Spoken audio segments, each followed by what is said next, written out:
What I've always said, I do radio and TV, but music and movies move. Nobody cries watching my TV show except liberals. Some of them cry because they're upset. They were upset on election night. Too bad. Yeah, exactly. The truth is murder to them. Yeah, the truth is hard to them. Yeah, exactly. A lot of tears.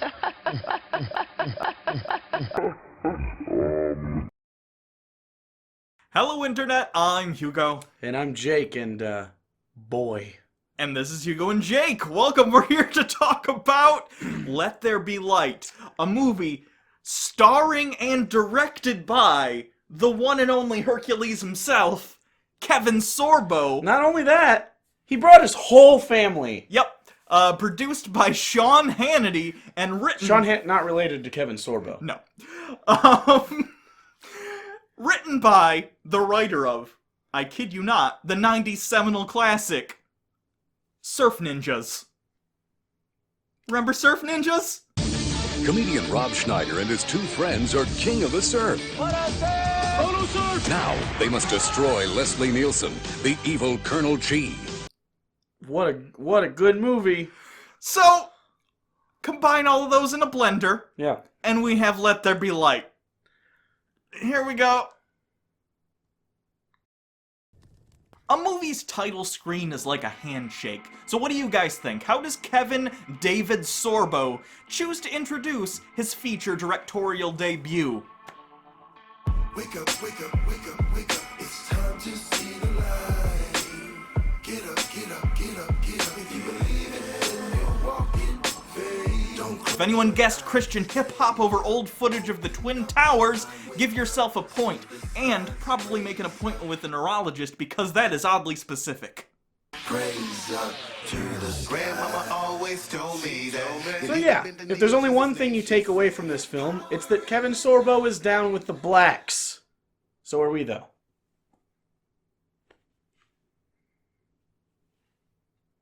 Only thing he asks of us is walk by faith and seek his love, no matter what or when a problem comes. I get the feeling, and this is just me spitballing here, I get the feeling that while Kevin Sorbo is totally down with the blacks, not totally down with the Muslims.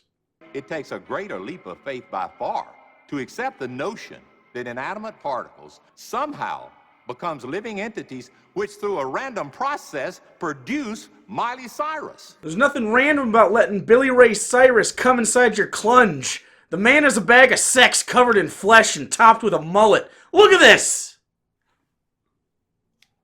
Can we agree not to use the word clunge? That after this, no, it's out. You get one use. Everybody gets one. That's mine. I burned it on Billy Ray. Not a bad use. Not a bad one. Now then, the basic tenet of Christianity is... Whoa.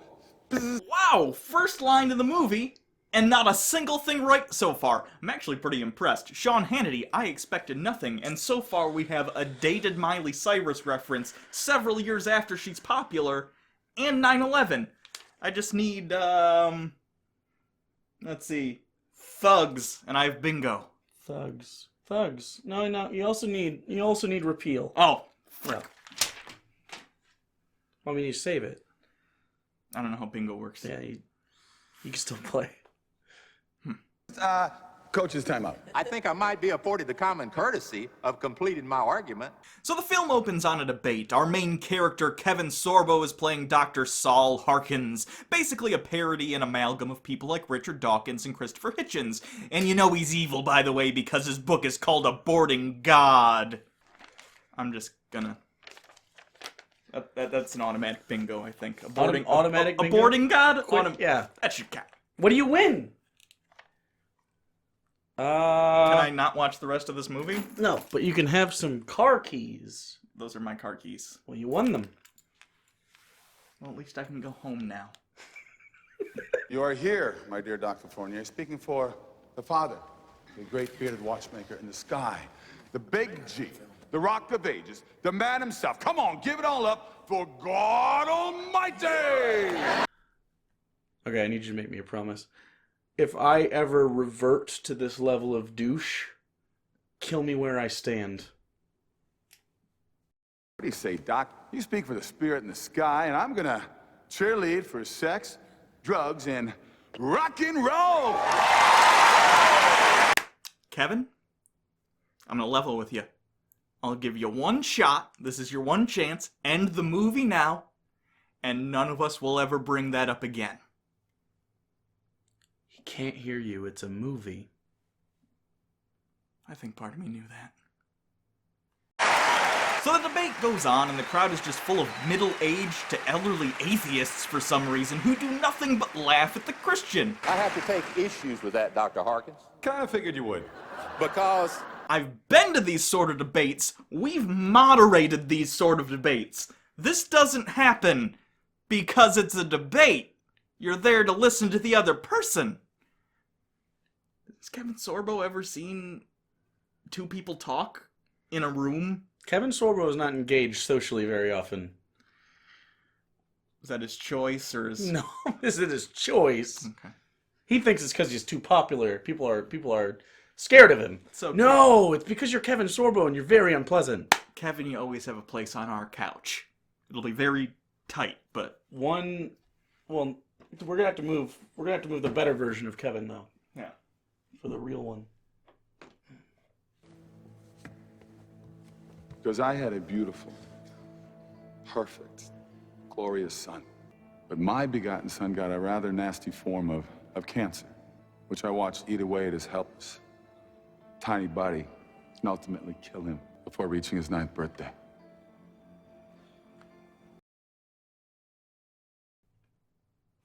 He's got a booger. He's got a booger right in his right, our left nostril. Don't do that with your tongue. It makes me think you're gonna try to get it with it. Okay.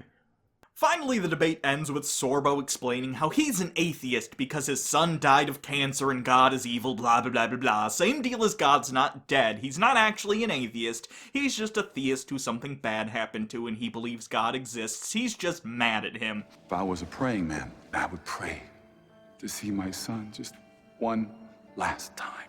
But then that would mean praying to the very God who killed him. That's not an atheist, that's misotheism. That's probably not a word you've heard before, because surprise, surprise, there's not a lot of them. Right, you have to believe in God and then hate him. Yeah. I don't have any dead kids, so how do you explain me? I've seen your basement. They're not mine.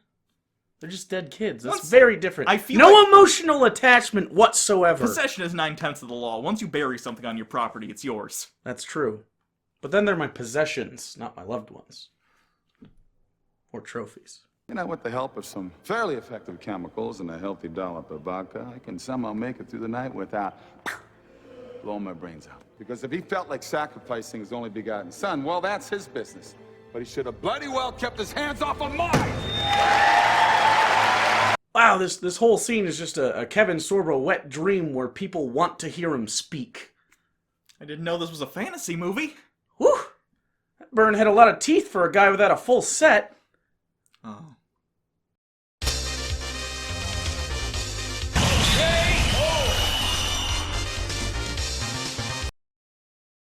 So strong it can hold up these 2 bricks, even when wet. And then, because juxtaposition, we see Sorbo at home drinking. Because only depressed misotheists drink, right? Oh wait, here's a quote from Sean Hannity talking about how he can drink 2 beers and feel fine, so alcohol is okay, but pot is evil because reasons. You think these people might be hypocrites? No. So, whether you have food to scoop, or you spilled the soup, or you're even gonna clean up the poo, you'll be saying with White Wowie. Living the dream. If you order one Do you ever feel like breaking down? Do you ever feel out of place? Like somehow you just don't belong and no one understands you? Cease!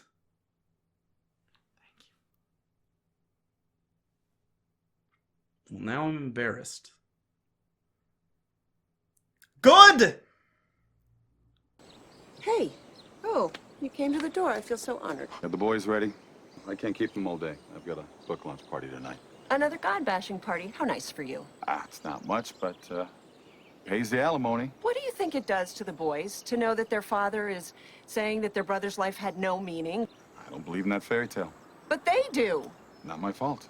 Okay, but I'd like to know how it isn't considered harmful to tell your kid that God ordained and ordered and approves of the death of your 8-year-old brother to die from cancer.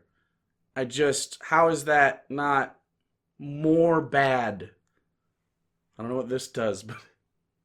How can you take something as intensely private as the death of their brother and use it as part of your carnival act? This carnival act, it pays the bills around here. Well, who pays the emotional bills?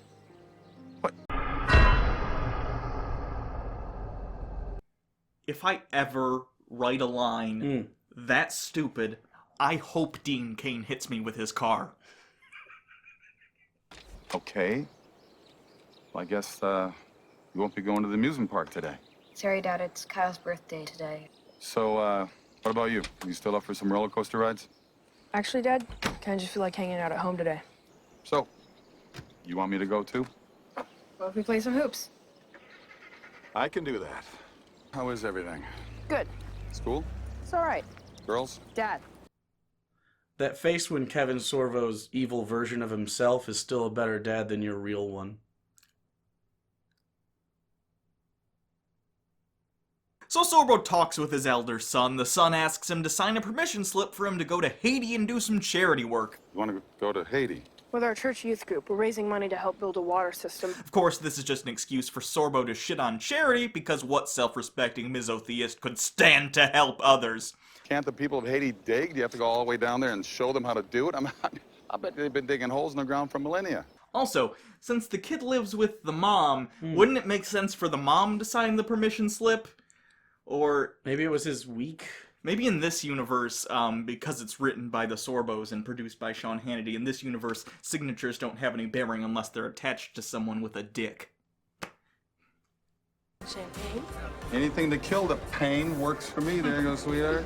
Whoa, whoa, whoa, whoa, whoa, whoa. I might as well double fist it. Do you get it? He's an alcoholic! No, we don't have any alcoholics. Stereotypes. Stereotypes. Stereotypes are harmful. Bad. This is real whiskey. It's $4.55. It's $4.50. It's that fine. Tracks. That's fine, right? Yeah, that's a good joke. Fuck it. Just fuck it at this point. Yeah. No, that. Fuck it. Okay. Wait, can we like pin it? Can we like pin this thing? Yeah, that actually Hercules. makes a lot of fucking sense. Pin. Oh wait, put it at the top of the white part so you don't ruin the box. We gotta pin it. Yeah, I feel pregnant now. It doesn't work. It doesn't work. There's a pin in the cushion now. Oh no! It's in the crack. It's fine. Just hook it. Maybe a set of straps with the ball gag. Maybe if we hook it into. You can I mean, the ball what if we gag. take it out of the box? What if we? No, it'll keep it there. Look at that. The ball gag is reinforcing the It's fine now. Everything's good. The show must go on, Hugo. Whoever sent that ball gag really probably didn't expect that to actually It's a structural lattice at this point. There he is, darling, darling. Oh, I heard that you killed in that debate. That last debate is going to put you over the top. It was even better than I could imagine. Wow, then here's my last debate. You can tell an evil atheist by the company they keep. A common coven of atheists may include no less than one gay homosexual faggot and at least one minority. Beware the gay homosexual faggot minority. Their natural venom can kill a Christian in minutes. Wait a minute, I just had a brilliant thought. Listen to this. What if we do a t-shirt that says ISIS equals church? It's like this movie has only ever heard of the concept of British people and gays, mixed it up in a bowl, and poured it over our fucking heads. Come on, give him room, give him room. Thank you, Shane. Initially, I thought it was weird that this movie had some sort of preconception that famous atheists who've done books like Dawkins or whatever, it seems like they think they have, like, groupies, and, like, like, paparazzi stalk them. But then I realized that has nothing to do with the movie. I think Kevin Sorbo just wanted to use the movie's budget to pretend he's famous for 5 minutes. Yeah, that makes you depressed, doesn't it? Not a joke anymore. No, Kevin Sorbo has to live that shit. Yeah. Hey, whoa. Wait, I thought I was taking you. And then after the party, Kevin Sorbo walks down with his Russian sort of girlfriend, and there's like valet services. But look at this.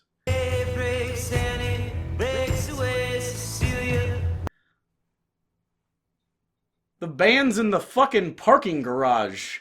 Why is the band in the am I so far removed from rich people life that I don't understand their parking garage bands?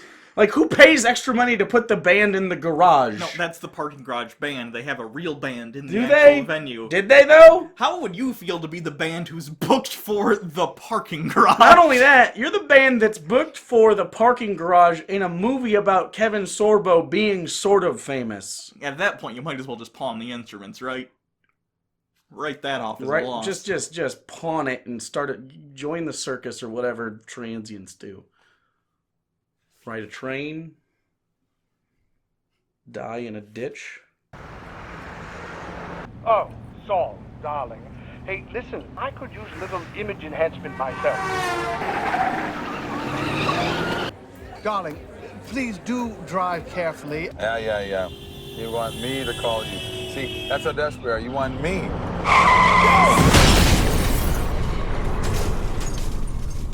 Okay, hear me out. What if this takes place in the same universe as God's Not Dead and Kevin Sorbo hit himself with a car? I'm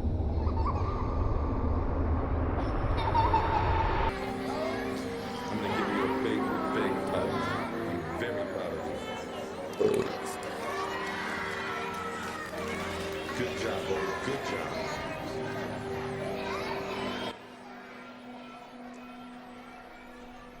So, that's the effect you're going with, huh?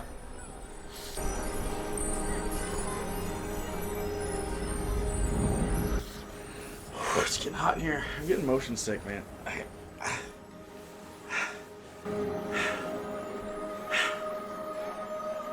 Dave? My son, is that you? Daddy! Still smells better than the cat food.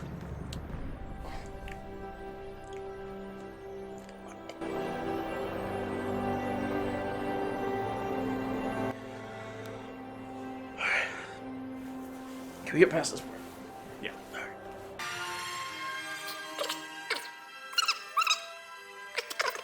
You must go back. But I don't want to go back. I want to stay here with you. Daddy! Let there be light. Let there be light, Daddy. I want to stay. It's okay, Daddy. No, I don't want to go. I want to stay with you. Let there be light! Huh.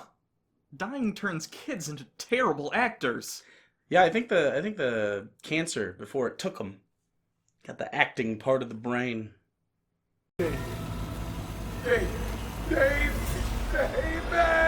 I don't want to go back,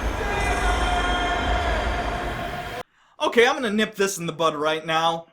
This movie is about him having this near-death experience, and then it completely upends his entire, like, belief system. He decides he's not an atheist anymore. Yeah. Spoilers. This implies that someone who literally spends their entire life researching and thinking about the philosophy of religion, like a Richard Dawkins or a whoever, it doesn't even matter. It's just flipped by death. It implies that they've never heard of, like, a near-death experience before, which is insane, He literally gets it explained to him later in the movie. Yeah, the movie then just decides to throw that away, though, so don't worry about that. I just wanted to point out that the entire premise is bullshit from step one, basically, because it completely ignores the fact that this type of person already knows near-death experiences are a thing. Like, Richard Dawkins had a stroke. Huh. Still an atheist. Still an old kook, but... Even crazier, Christopher Hitchens died. Still an atheist. Can you believe that? By default, after you die. You'd think he'd be convinced at that point. What a... Hitchens is just a coward. That's what it is, yeah. He's dead. Yep. Daniel Dennett, is he alive? He's old as fuck. James Randi? He's alive. Woo! Old as fuck. Yeah, that's it. Those are the three. I saw my boy. Connor or Gus, are they here? I saw Davy. I saw my son. I'm sorry, wait a minute. What? Hold on. Say that again in English. I want to freeze frame this, hang it in an art gallery, and title it Acting. $20 million. Guaranteed. It's like the whole budget of this movie. It's a lot less than the budget of this movie, actually. Really? $3 million. I mean, it's a lot more. Yeah. Oh. 3 million? 3 million! Wow. That's actually pretty good. Guess who still might not have made their money back? I'm not kidding you, Norm. I saw Davy. I was in this amazing light. Look, you got hit on the head. You're hallucinating, all right? That's all. You are the only one who crossed over and can say, I was right. There is no there. The only there is here. The premise of this movie is so cancerous, Sorbo's other kids just signed up for Make-A-Wish. Also, based on this movie's own premises, every time someone dies and doesn't have a near-death experience, it's evidence that there isn't an afterlife? It would have to be. Deal. Is it true you were clinically dead? Did you see the other side? Do you believe in God now? Did you see the tunnel of light? Okay, everyone, okay. Stay tuned. Saul's comeback presentation is already in the works for next week, but you can get updates on abortinggod.com.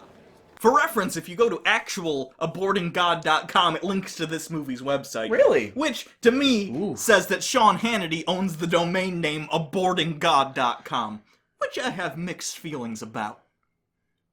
They're mostly funny feelings. Everyone got that? All right. Excuse me. Okay, just one time, I wish these Christian movies would write the black characters like they were a real whole person instead of just 3/5.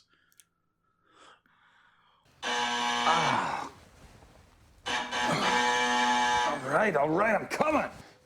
Knock, knock. Who's there? The doorman. The doorman who? Exactly. I feel like humanity, just as a whole, has now a new obligation to prevent Kevin Sorbo from ever performing a monologue again. Should I get the van? Yes? I'll get the van. I don't know what that I means. don't either. Now listen, we have booked the same hall that you debated, or should I say destroyed Fournier in, and we're trying to recreate the scene of your last triumph. AKA, we only wanted to rent out an auditorium for one day, so we're gonna shoot these back to back. Budget is rough to get around sometimes. Sean, go dig deeper into the pockets next time.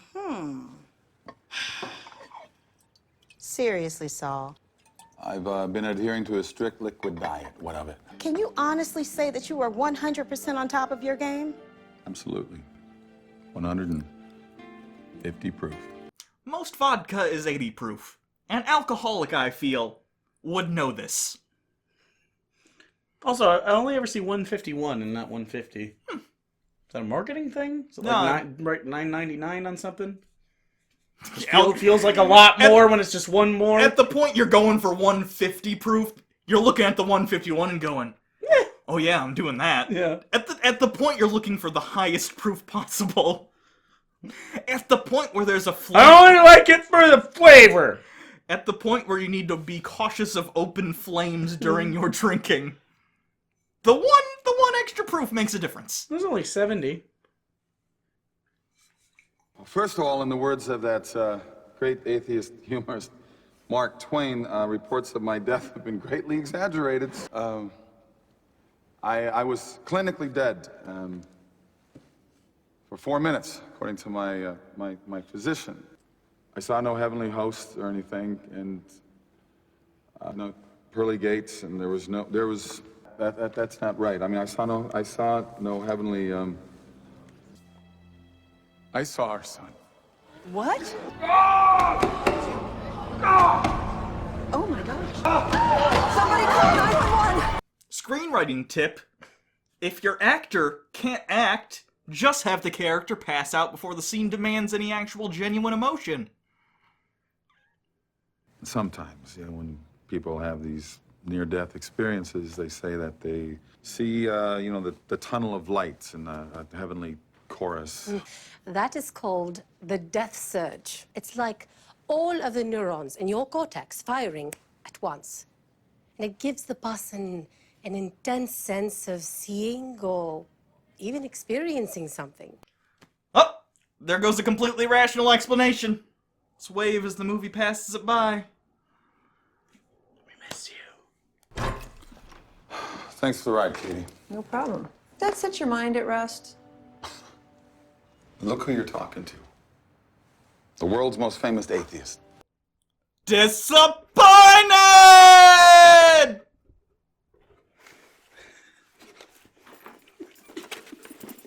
Guys, did you know I was in a show in the 90s? We do. My joke was, we get it. Yes, we remember Kevin. Just calling him Kevin, I feel like is very funny. Why? Come on, ball gag. You were doing great earlier.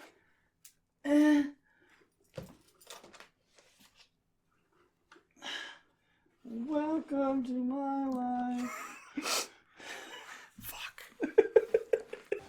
So if my neurons are going to surge, what I see is going to look like the grotto at Hef's on New Year's, on steroids. I've done acid. Trust me, I know what my hallucinations look like. So now the movie implies it couldn't have been his mind because clearly being an atheist, they imply that he could have only had some sort of hedonistic fantasy, despite the fact that his entire identity has been established as being revolving around his dead son, and him talking about God because of that. Or I don't know, all atheists do is have weird meat orgy fantasies. You have to shame me. Meat orgies are my thing. I just made that term up. Not gonna ask. It involves meat.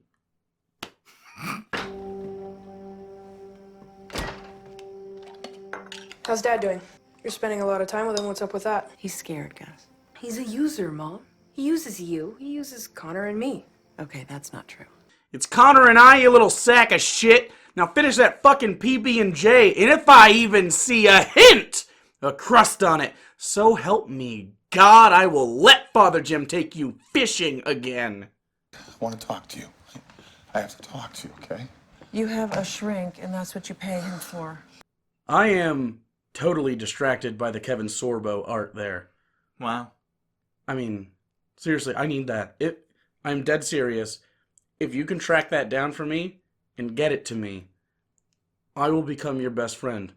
And I'm not saying there will be sex, but I'm also not saying there won't be a door opened to your most wild sexual fantasies and carnal pleasures untold. You kind of jumped a track there. No. Went from first to home? Yeah. I can't sleep. He looked at me and he said, Daddy, let there be light. I sit here and honest to God, I don't know what to do with it. You've gotten the best scientific explanation. It hasn't brought you any comfort. Would you consider consulting a different source? I too prefer to judge how factual a thing is based on how comfortable it makes me, which is why I refuse to acknowledge that this exists. Hi, baby girl. Everything's okay, I promise. I love you so much. I love you more than there are grains of sand on every beach. I hope you enjoy watching this, baby girl. See you at school tomorrow, baby girl. I love you.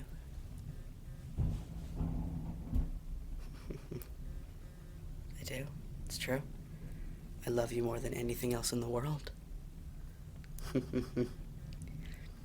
Bye, baby girl. Stay perfect, just for me.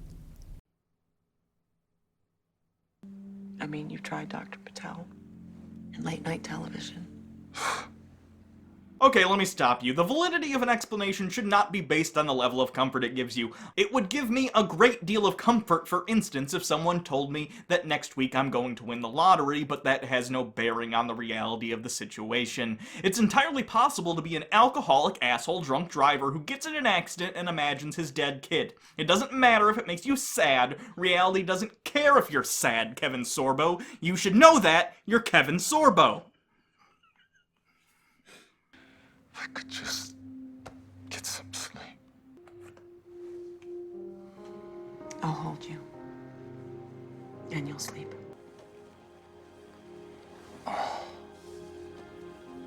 Okay. Kevin Sorbo's life is just a shit show. So Hawkins, Miss Kat Ryerson of NY Style magazine. Nice to meet you. The other night, I had a full-blown panic attack as a side effect to my concussion. did you get a glimpse of the great beyond? You know, I really don't know. Well, let me put it in a different way. Do you think it changed you in any way? Your beliefs? I don't know. You know, I'm not feeling really very good right now, so. I've just wasted an entire morning and blown an opportunity to interview Keith Richards because you promised me an exclusive from the great Dr. Saul Harkins. God damn! This one here's got a future in straight to DVD films or anything that shows up on Cinemax after 3 a.m. How am I supposed to sell the celebrated author whose latest exciting point of view is, I don't know? They don't know either, and they're not going to plunk down $30 to find out that you were as stupid as them. So just to be clear, this movie's position on books. People who read them are dumb. Yes. Actually, now that I think about it, that explains a lot of the dialogue in this thing. Surf Ninjas. Don't make me come out there and beat you with a leg of mine that no longer works, because I'll do it! Get your head out of the afterlife and back into this one. Darling, you're blowing it. The premise revolves around this idea that all atheists are part of this cabal where we just pretend not to believe in God so we can get the big bucks. Meanwhile, in reality, I have to rely on things like hand-me-down fucking ball gags. Not doing great, people. Patreon. Excuse me, can you tell me where I can find Pastor Benny's office? He's painting a fence. You must be that Dr. Hawkins. You're not exactly what I expected. Did your wife tell you what I really was before I became a pastor? I was a wise guy. A wise guy. So, do you generally just exposit your gangster backstory to anyone via non sequitur, or is that strictly a Friends of Xena thing? Solid. Yeah, a wise guy. Mobbed up. What I really was? Inmate. 09699-016. You were in prison? Do I stutter? Yeah, I was in prison. 10-year stretch. They gave me a Sony Walkman and a book to read. It probably wasn't one of mine. Not even close. Holy crap. I just got the weirdest craving. Will you pause it? Pause? Yeah. Okay, thanks. Thank you.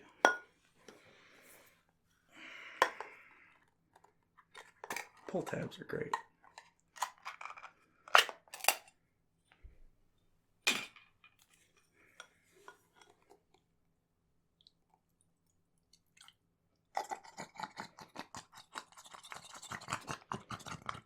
There we go.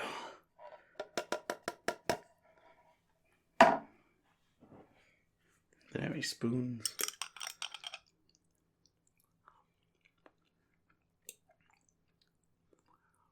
Oh, you work play.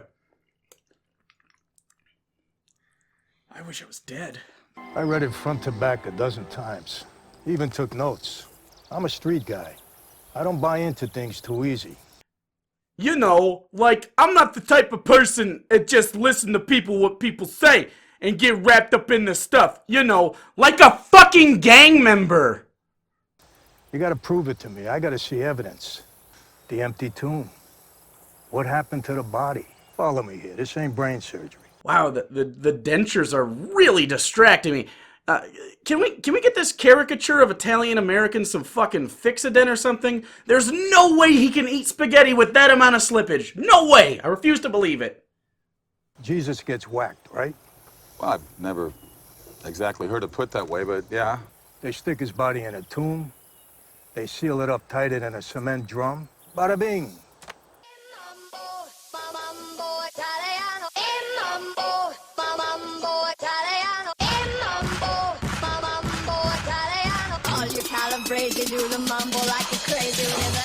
Bada bing! Baba the Boopy? Ah, the spaghetti! The pizza Spicy pepperoni! meatball! Bada bing, bada boom! Calzone! The Sopranos! Pringles! Pringles. Pepperonis! Pepto-Bismol!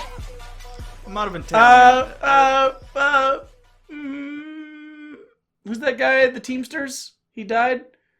They killed him? Jimmy Hoffa!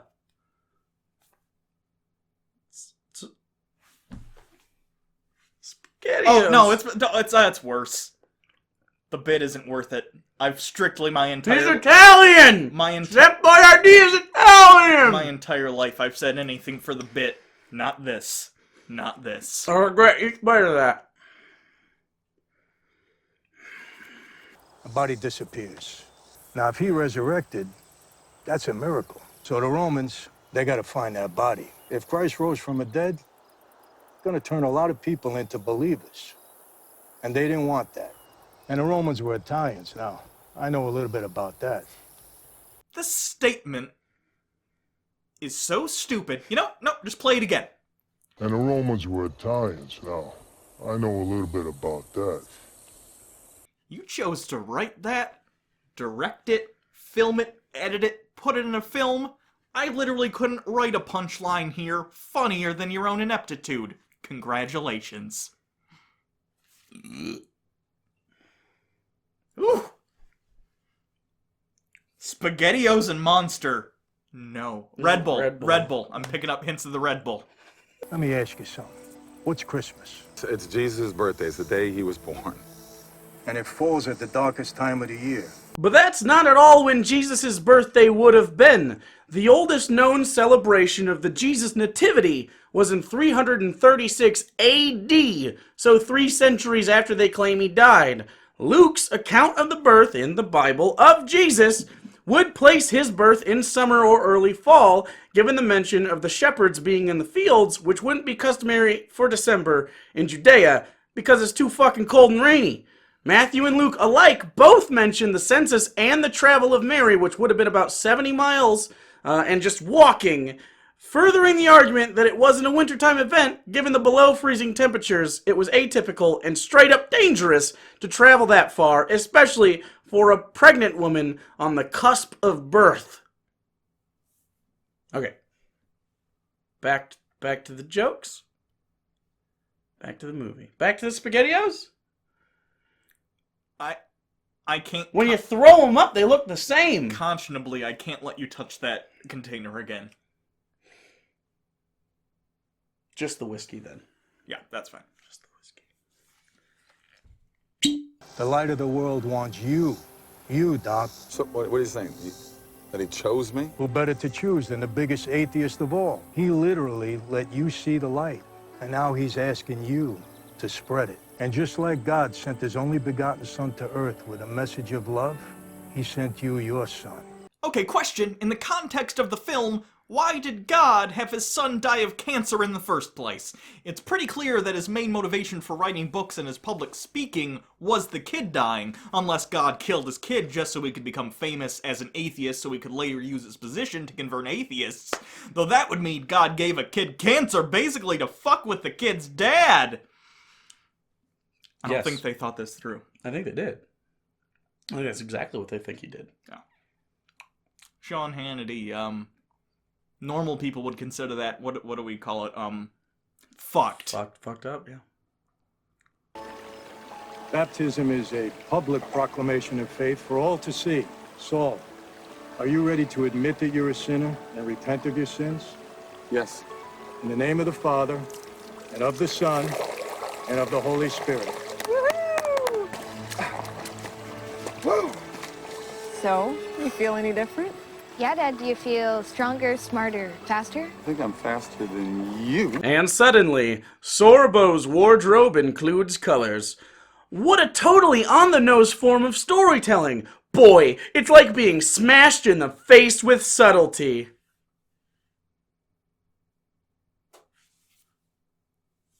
It's like that, but harder. And with less love and tenderness. You need some lotion. So what's it like to have a transformation like what you just did? I mean, how do you know it's real?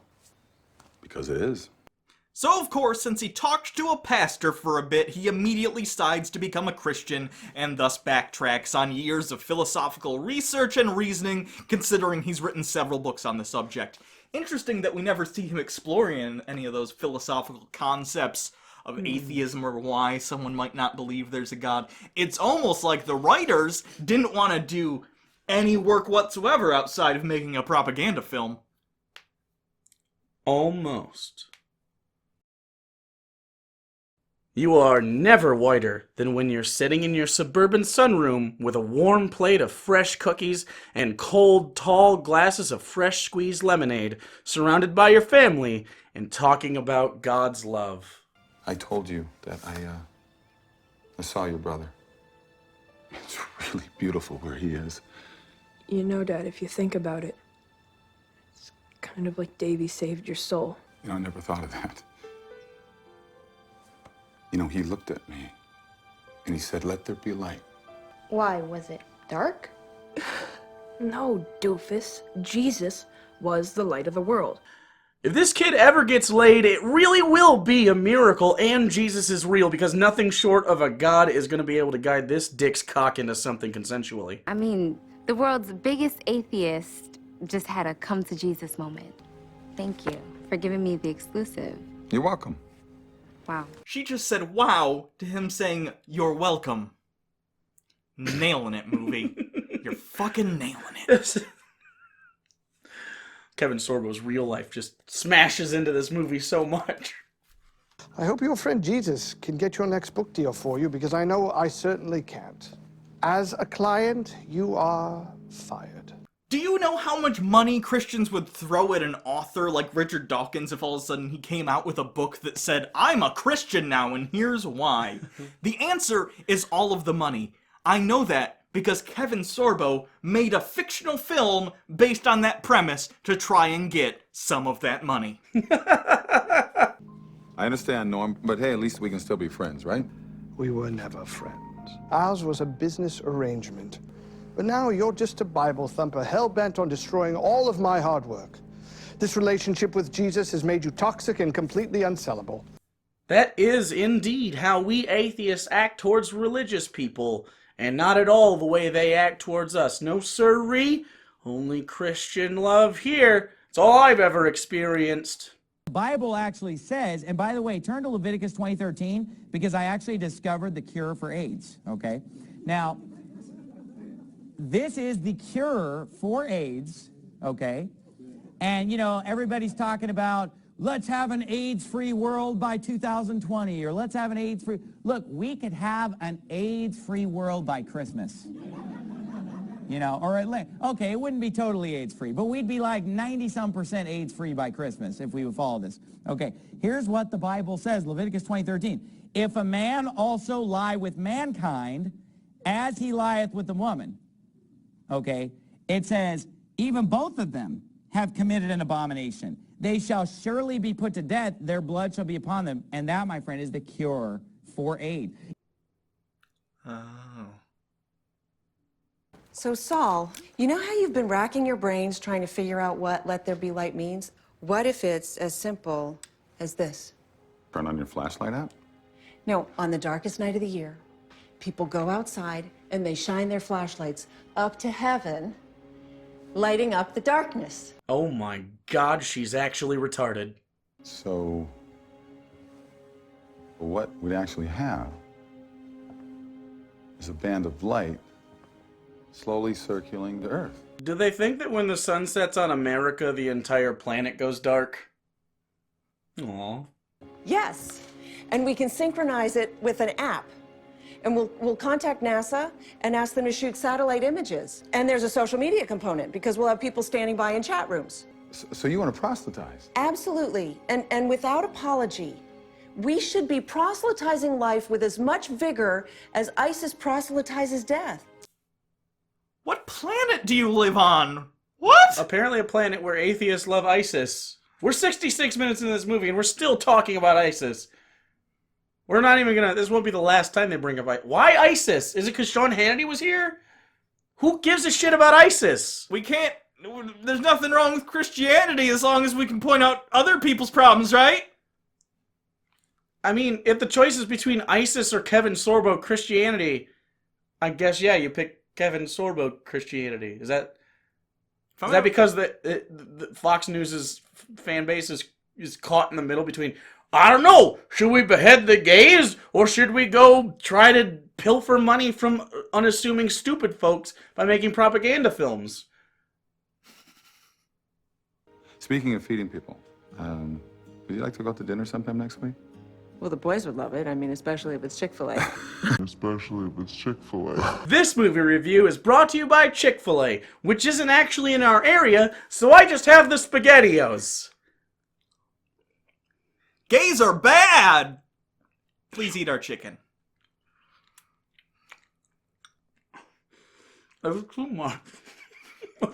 I was gonna say, you said you were gonna take a I small know, bite, and then I got into acting. That was like a meaty bite. There was a meatball. There's in two there. of them. Oh, damn. Oh, I got in the mode. I'm in the zone. No. No. I forgot. I literally, once I scooped it, I was like, fuck, commit. I mean, I was raised in the church, but somewhere along the way, I guess it just wasn't cool. You've reintroduced me to my faith. Yeah, you could tell we're atheists because of how cool we are. That's a big mood, fam. Hello, Father. Hello, Father? That's a little formal, isn't it? She'll be down in a minute. You do realize that this is a school night. I expect her back here by 10 o'clock? I see. Sharp. Oh, I get it. The actor's just autistic. That's on me. That's my B. That's my B. That's a big mood. No! No!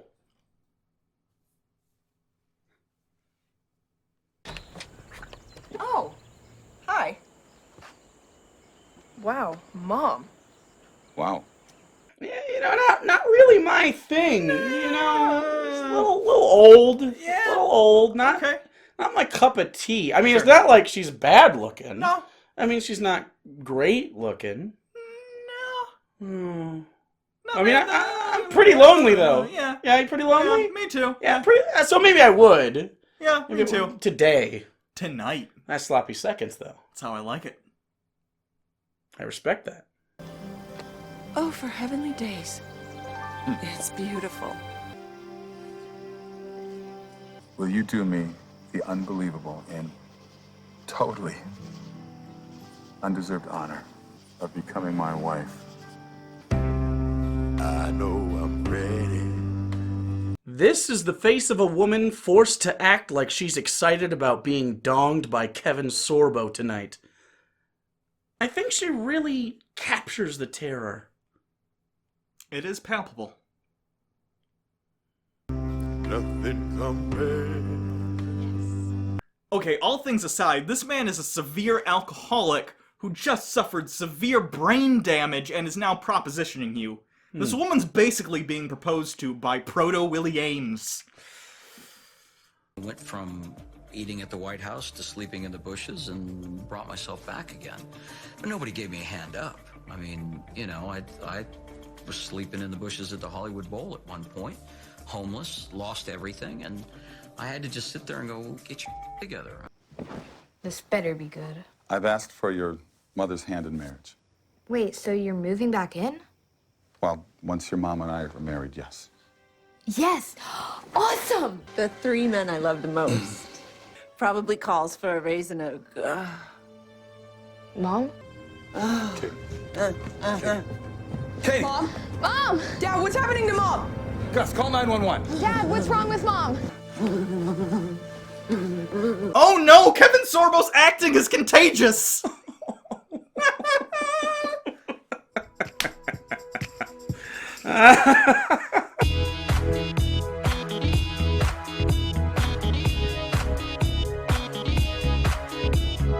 How you doing today, Katie? The blood work indicates that you have Lee-Fermini syndrome. People with Lee-Fermini syndrome are susceptible to various types of cancer, including brain tumors, which I'm afraid is what you have. So Sorbo is such an amazing actor and director, he decided we, the audience, could not handle his oh-so-real depiction of a man discovering his wife has terminal cancer. Surely that's why the shot immediately after we discover this, we see the back of his head as opposed to the front. What other potential reason could there be to not see his face? Stop. Kevin Sorbo, you can't act. Stop. No, it's not good. We do have drugs that can keep you more comfortable. That's not what I'm thinking about. I'm thinking about planning a wedding. You know, when I heard that the world's greatest atheist had found Christ and was remarrying his Christian wife, I knew I just had to sing at their wedding. I'm gonna share a little secret. Bitch, this is not about you. Sorry, I'll turn it off. Oh, I cannot turn this off. Sorry, gotta take it. Oh, thank you so much. You two are doing Sean Hannity tomorrow. 14 million listeners, 3 million viewers. That's radio and television, baby. You can't buy that kind of stuff. You literally can buy this kind of exposure. You just don't want to, because it involves Sean Hannity. Also, I think the amount of people, the overlap between people who watch Sean Hannity and people who download phone apps, the crossover is like -3. 3 of his listeners have died since I started this joke. Alright, so my first question is, are you guys ready for the amount of heat that'll be coming your way with this? I think we can handle it. Well, I hope so, because your intention is to proselytize. Yes. We want to reach everyone. You're literally going to try and convert kids to Christianity. Okay, I can't stand to look at his face any longer, so anytime it's his turn to talk, I'm just going to edit something more pleasant in instead of his face. What right do you have to impose your religious values onto somebody else? Well, what right does ISIS have to cut people's heads off? That's a powerful point. Again, someone wrote this, acted it, directed it, edited it. This time I'm not even mad. I'm just impressed. We just want to feed the hungry. We want to spread light into the darkness and hope into despair and love into hatred. And flashlight apps on phones. They can make their own decisions. And unlike ISIS, this is not a convert or die proposition. Yeah, Christianity is more of a convert or burn for all eternity proposition. It's much different.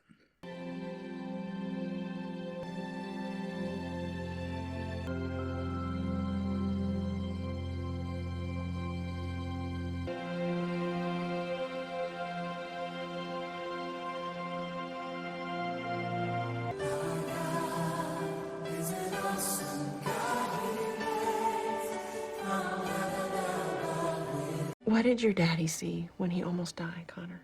He saw Davy. Mm-hmm. And how did Davy look to him? Happy. So, there's nothing to be afraid of, is there? I don't care about heaven. I don't want you to die, Mommy. When I'm in the next room and you can't see me, am I dead? Still able to walk out of that room and into this one? You fucking it. Glad you got fake cancer. I'm glad you got it. Also, every time she leaves a room now, her kids are gonna be like, is Mom dead in the other room? Not until Christmas. Well, at 3 a.m. this morning, on Christmas Island, a band of light visible from outer space began to move around the world to Australia, Japan, and even amazingly in North Korea. How did anybody in North Korea hear about this? You know, all those North Koreans that watch Hannity and download apps on their cell phones. Why not? You know, they could do this in between meals, too. This isn't the dumbest thing in this movie, so I don't even know why I'm bringing it up. It's just...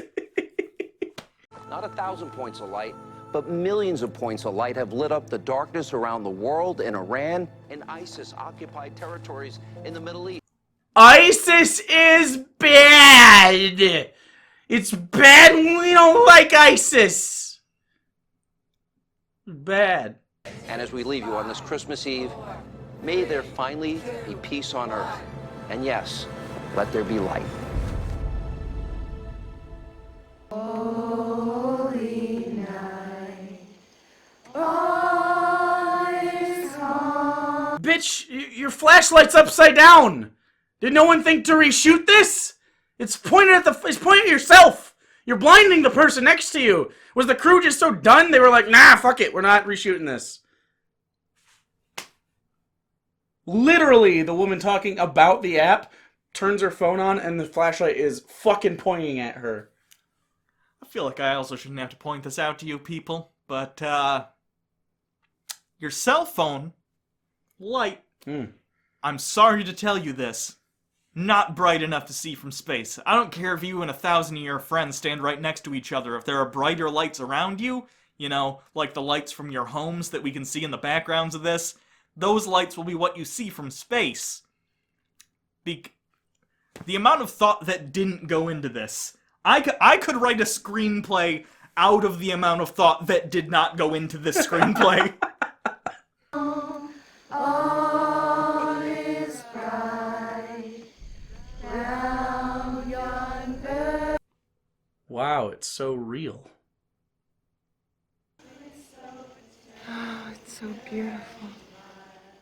Your eyes are closed, bitch! Why you lying?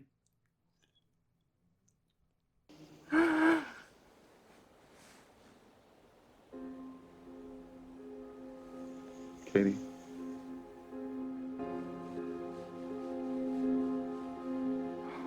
Oh, sweet Katie.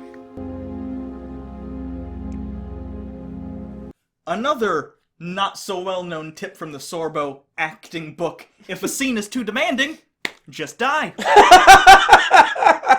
Sleep in heavenly peace. So yeah, God killed their mom on Christmas, which the movie doesn't acknowledge at all. That's right. And even worse, now they have to live with Kevin Sorbo.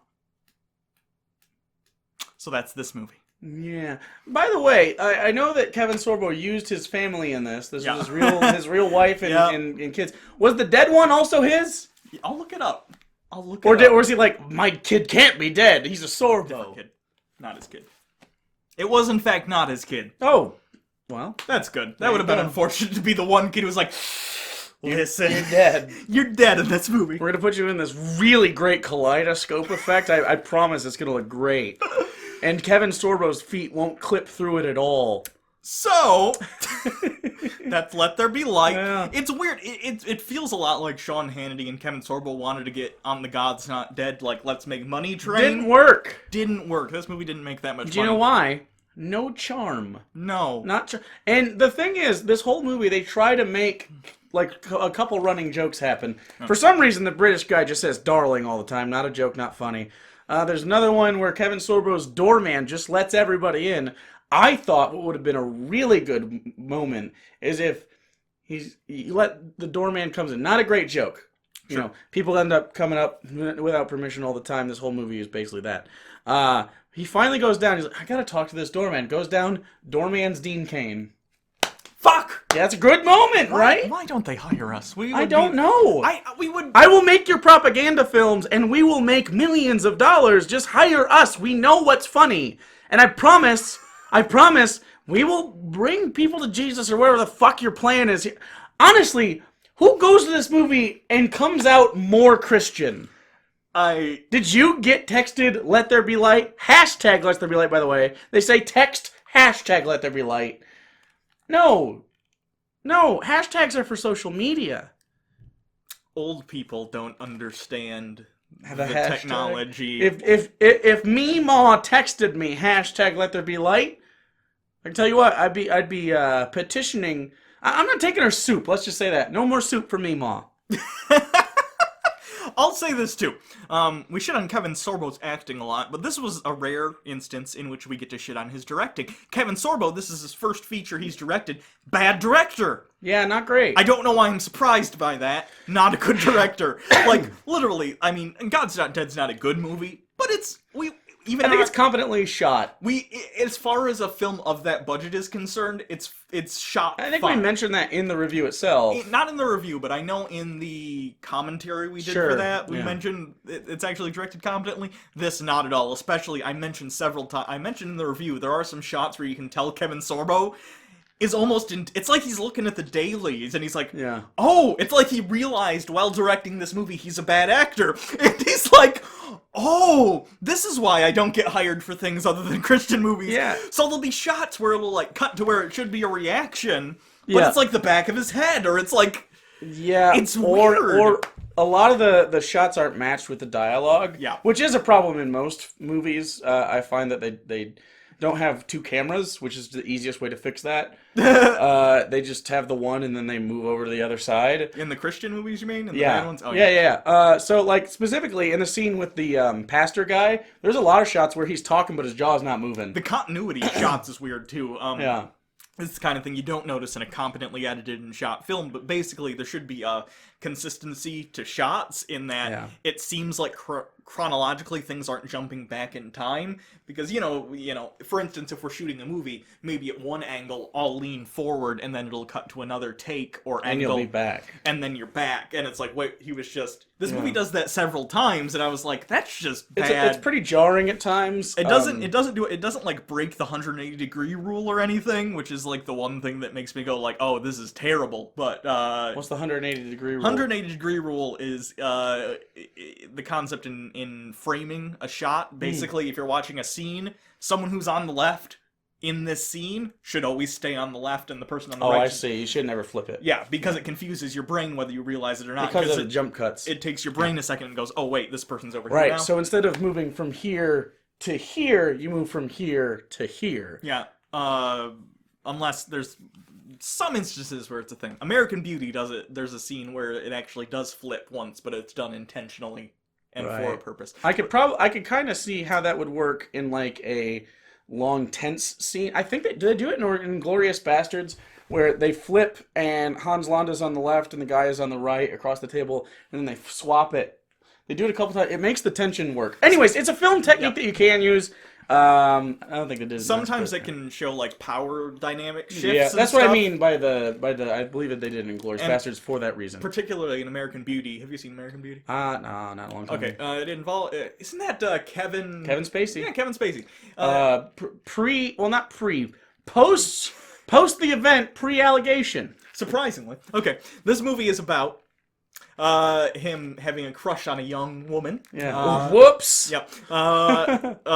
Who's like a teenager, and it's like his weird middle-aged crisis infatuation. And then during the course of the scene, he almost does actually have sex with her, but then that doesn't happen for reasons, and he's like, all of a sudden it's like, oh, no, I'm a middle-aged man, she's a child, and and he like then comforts her, and it's a whole different thing, and that's the 180-degree rule gets flipped, and it's like it's kind of cool. Yeah, that's a good shot. Anyway, that's an example of good directing. Anyway, point is, not a great movie. I give it 4.5 disappointeds out of 10. It's bad for even a Christian movie. If you see it on Netflix, maybe It's check not. it out. It's By the way, funny. this is above like a Cristiano film. I think it's more competently made. Yeah. There are some moments where I thought, well, hey, he actually acted, but it's usually overacting. Generally. Sorbo is almost always overacting, but I do think Sorbo there was one shot, and I believe it was on the couch before they start making jokes. He starts crying on the couch, and he's doing the lines through weeping, and I thought like, whoa, wait a second, acting, but then they start throwing zingers in there. Like, right after that, to break the tension because they weren't comfortable with remaining on that scene. He's also an actor who can get the sound of crying right. He can get the sound. Well, that's what I mean. Like, but the other crying scenes... He can't actually make himself cry, which is distracting. The other crying scenes were good. This one was actually pretty good. Yeah. Comparatively. So I don't know. That scene, I think it's an 8 on the Christian movie scale. Okay. Until they literally start banting while they're crying, and the bants ruin the moment. Yeah. So I don't just don't be uncomfortable with that. Anyway, fuck. I don't know. I'm giving tips to Sorbo. He's not going to listen to this. In fact, I wouldn't be surprised if he tried to DMCA this. Anyway. So get in while the getting's good. So that's it. If you want to send us more films to review, you can send them to this P.O. Box. Indeedly do. Who sent us this one? Did we get sent this one? No, this one... This one you procured? Yes. Gotcha. You can always, if you want to help support the show, donate to our Patreon campaign.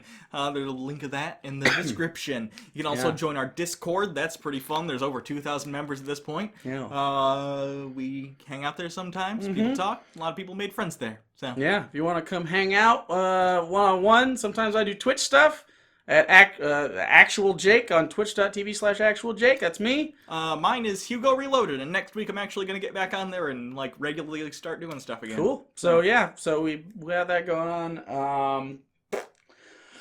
Not a big fan of SpaghettiOs anymore. Kind of ruined it. I legit, I ate lunch before this, and then forgot that I was going to do a spaghetti bit today. And so I am just stuffed full of spaghetti.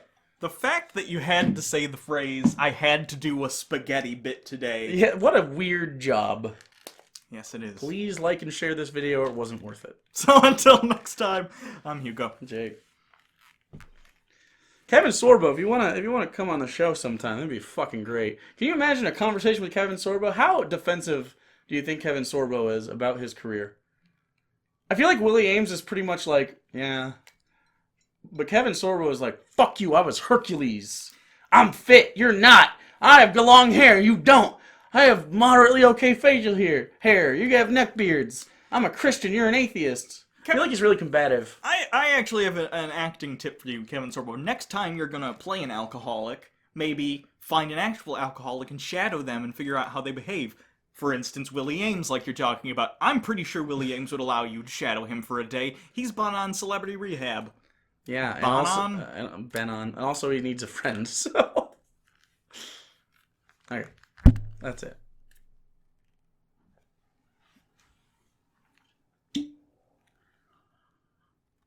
One of these things is not like the other.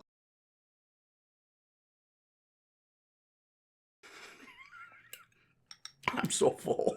That's fucking disgusting. Not that bad. Like, you might as well open a fucking ketchup in front of me and just went, that's so gross. Room temperature spaghetti. No, it's a little colder than that. Oh no. Gross. That's great, though. Because he's Italian. I just got it. I'm really dumb. I forgot what the context was, what we were talking about. That's even funny. That's...